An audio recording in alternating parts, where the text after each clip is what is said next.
trucks and SUVs. We've got thousands of sellers standing by to take your call. No middleman. But hurry, don't walk, don't run. Just sit down and log on to ocalaforsale.com. Prices and inventory change daily. Offer does not include dealer upcharge. Undercutting, rust-proofing, factory surcharge, or delivery fee. See website for details.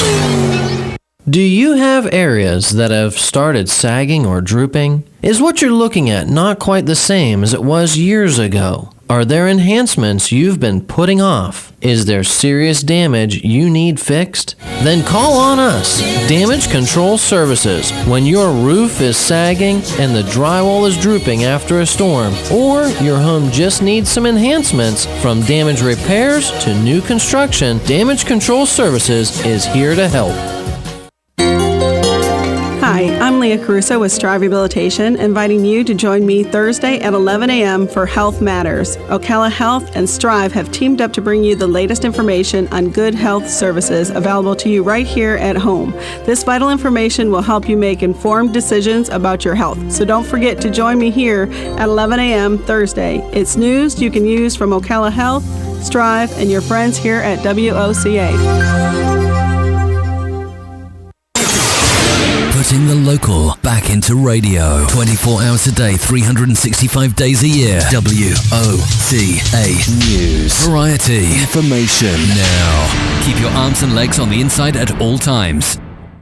This is James Snyder inviting you to join me each Sunday morning at 9:30 for Sunday Joy, right here on WOCA 1370. WOCA.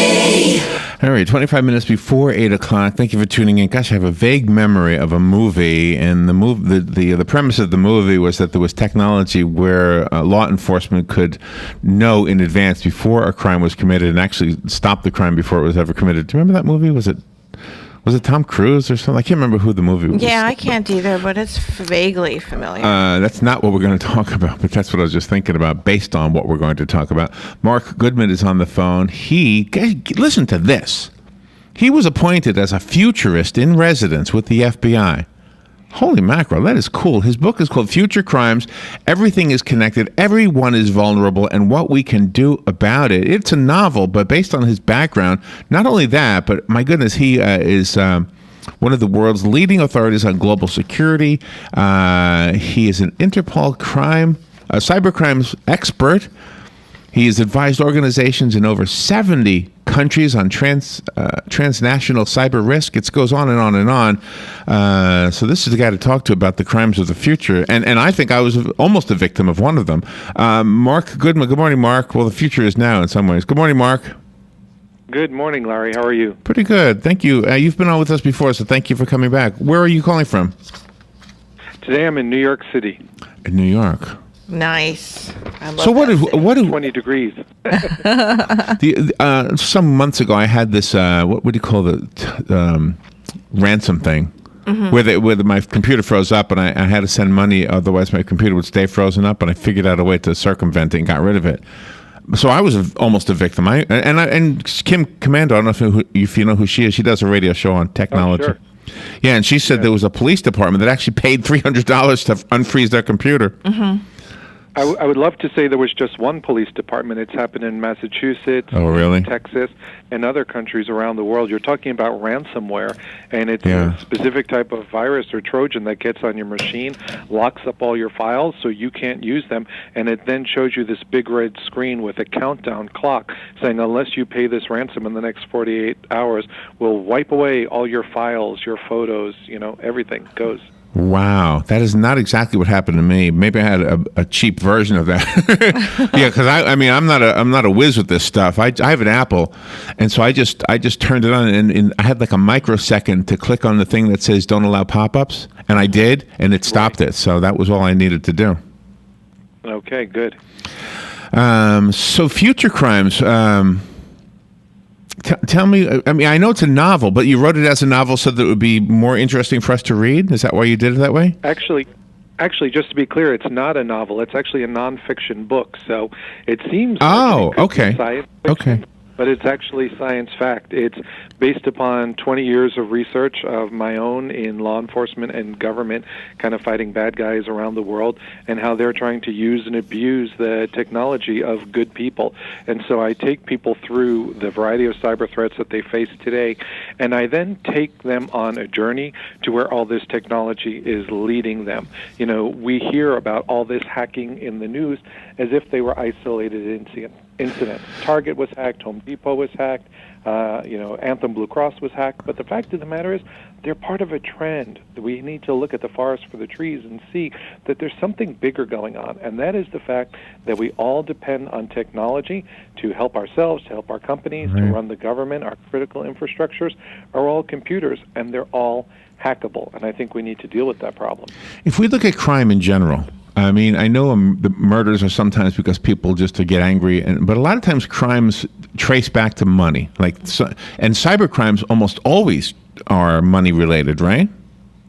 That's correct. I mean, there are certain crimes like child predator, stalking, and things like that that aren't about the money. But overall, as you point out, there's big business in this. There was a study done by McAfee and a think tank in Washington, D.C., and they determined that the global cost of cybercrime is $400 billion a year to the economy. Oh, wow. So there's big money to be made. So I guess the one question, and this is kind of going on a little tangent, but I mean, if we have criminals who have the technology to steal money from us and from large corporations and banks by hacking in, how come the government can't somehow take away the money of ISIS? Because obviously they've got money if they're paying their people to do these criminal acts. Oh, that's an interesting question. You know, earlier on, you guys were talking about that Tom Cruise movie called Minority Report. And thank you. In that film, it looks like, the government's there, and they've got these super advanced computers, and they can do all this stuff. And every time you see an episode of CSI where they take out, the blue shiny light, it makes it seem as if law enforcement technology is so advanced. And there's definitely tools that the government and police have, but the bad guys are running faster than the good guys, and they have some pretty tremendous tools, and it's quite hard to keep up because the criminals don't have any rules, don't have any regulations that they have to follow, and the government has lots of procedures that slow things down. So they're outrunning the good guys. Is that why the FBI hired you? Because that would be what I would do. I'd hire somebody who could look into the future the way you can. I mean, for those who don't I'm not referring to him as a psychic, but you've got the understanding of what's going on.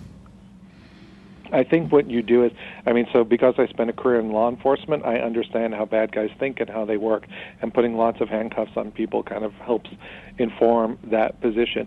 I do a lot of work out now in Silicon Valley, and the folks out there are awesome, but they're pretty optimistic about the world. So they think, we're going to create this great tool and it's going to be fantastic, and they don't think about the consequences of it. I'll give you just one example of one of the new technologies that's coming online now, which are these drones, these quadcopter drones and the like. You can buy them at Costco and Best Buy and other places.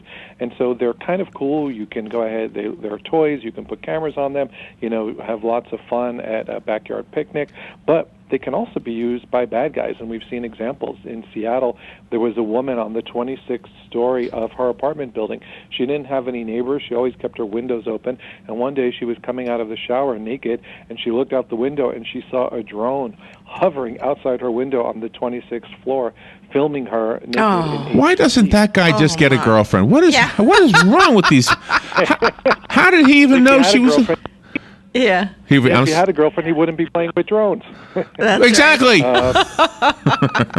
was just going from floor to floor to see what he could do, right? It was you need an airplane to do that, but now you can do that with a drone. And, of course, she dialed 911, and you can imagine what the police in Orlando would do if you reported a drone attack, right? They're not set up to deal with that in any way, a drone flying outside the 26th story woman. So the police definitely need new systems and tools to catch up. Well, I think I can stop that guy. Just have him find me, and then he will never do it again. So, jeez, I'm never flying this thing again. I don't like what I saw. Well, that's kind of a fun one to talk about, but some of them are super serious, and some of them are, am I right, in the hands of not just individual criminals, but countries, governments that are not our allies? Yeah, absolutely. The United States faces a tremendous threat from countries overseas that are not only attacking our critical infrastructures, but in particular our intellectual property. So what is it that keeps America going? It's really strong economy, and that's because of the innovators and innovation we have going on here. But if you're creating really cool and interesting tools that you can sell to the public in some other country, for example, like China, comes in and steals that, then it can have a real impact on business. In Future Crimes, I tell the story of one company that was creating these super cool wind turbines to help save on energy costs here in the States, and China came in, stole their source code, hacked them, and the company lost over $1 billion worth of intellectual property out the door. Oh, my goodness. Is that the one that looks like a tree? Is that the wind thing? Do you know? No, these are just, it was the software for wind tunnels. Oh, software. Okay. My goodness. So the average person will benefit from the information in the book? Will we be able to do things? Or is there anything in the works like the software you get at Best Buy to stop viruses? Is there anything like that we'll have at our access, just the average person? Yeah, so there's good news and some bad news here. I'll start with the bad news. You talk about antivirus. A lot of the security that goes on out there is what I call security theater. There are things that make people feel good, but it's not necessarily clear it makes a difference. And there have been studies that show, like they tested over 40 different antiviruses, and they showed that when it comes to detecting new threats, they only have a 5% detection rate. Right. So that means they're missing 95% of the threats. And I say if your own immune system worked that way, you'd be dead in 24 hours. Right. The good news is there are lots of things that we can do. In Future Crimes, in the appendix, I created something called the Update Protocol, and it's a 6-step process that I talk people through. And the good news is that if you follow those steps, you can reduce your cyber threat by 85%, based upon a study by the Australian Ministry of Defense. We know how to protect ourselves in physical space. We know when you go out to work, you don't leave your front door wide open, and when you go to park at a restaurant, you don't leave your keys in the car with the engine running. But most folks don't know what it looks like in cyberspace, and I give a bunch of tips in the book about passwords and encryption and how to run your computer and lots of other ways to protect yourself. Wow. Is an Apple more safe than the other one, the Microsoft ones? Theoretically, but not necessarily. In the old days, they used to be more safe, and it was for one main reason. If I were a criminal and needed to develop a virus, when Microsoft had 98% of the market share, I was going to develop the virus that would go after 98% of the people. I see. But now that Apple is increasing, and particularly on the iPhone side, criminals are starting to put energy and effort into attacking Macs as well. I got you. Okay. Gosh. So how do we get the book? I have a copy here, and for the listeners, I will give it away. The phone lines for the listener line is for some reason not working, and Dan is coming in to fix that. So I'll set it aside. If you call later on and you're the first one to ask for it, I'll give it to you. It's a nice, big, hardcover book by Marc. It's called Future Crimes. Marc spells his first name with a C, M-A-R-C, Marc Goodman. Marc, do you have a website? Yeah, you can go to futurecrimes.com. So futurecrimes.com, and my personal site is Marc Goodman, marc.net. And a quick question, if you don't mind, if I'm not putting you on the spot here. And this is so that I kind of have this information later on. We're having a discussion about net neutrality. So good or bad? Is this a good thing or a bad thing? Personally, I think it's a very good thing. Very good thing. I think that it's better for people to be able to download information. It'll be better for the economy. It'll be better for education. Okay. I know a lot of people are saying it's a bad thing, and I have no way of knowing. You would know way more than I would know. Yes. Marc, what a great honor. It's an honor to have you on the show, and thank you for being on with us today. The pleasure was mine. Thank you, Larry. Thank you. All right. We will take a little break, and we'll be right back. This is WOCA Ocala. Your weekends are getting a little retooled. Swear to God, not making a joke. Check this out. New shows? Check. We are some new talent? Check. Let's welcome the guys. Let's get it going. Arnie Spanier. Unbelievable. TJ Reeves. This is what you get. Your weekends are on fire. Because that's how exotic it is. We are The weather is brought to you by myfwc.com. Safe boating is no accident. Clouds and some intervals of sun today with a shower spots. Highs ranging from the upper 60s in the northernmost part of the zone to the mid-70s in the southernmost part. Tonight, cloudy, breezy, and mild with a couple of showers around after midnight, those 60 to 64. Tomorrow, mostly cloudy with some showers, maybe a thunderstorm. Highs tomorrow will range from the mid and upper 60s in the northernmost part of the zone to the mid-70s in the southernmost parts. From the Florida Weather Center, I'm meteorologist Joe Lundberg. Are you ready for some great garden savings? Then Bob Wine's Camellia Gardens is ready for you with new extended spring store hours. Open daily till 5 until 4 on Saturdays. So check this week's ad and get on over for super buys like these. Bob's famous sun and shade loving camellias, including those gorgeous sparkling burgundy beauties, not $39.99, just $19.99. A huge truckload sale on dwarf ever-blooming azaleas, the best in town. You get 6 for just $35.99. Spring bulbs are in. Rain lily just 39 cents. Caladiums only 85 cents. And there are buy one get ones. And guess what? Bob Wine's just got a huge new supply of its famous pine straw mulch. It won't float away. It won't blow away. It's just $4.99 for a big bundle. Hurry, because this stuff goes fast. If you've got a landscaping job, ask Bob. For better, quicker, money-saving work, it's Bob Wine's Camellia Gardens, Southeast 38th Street, Ocala. Locally grown, home-owned since 1952. You've got a garden and we've got a show for you called You've Got a Garden with your host, Master Gardener Carol Ann Baldwin.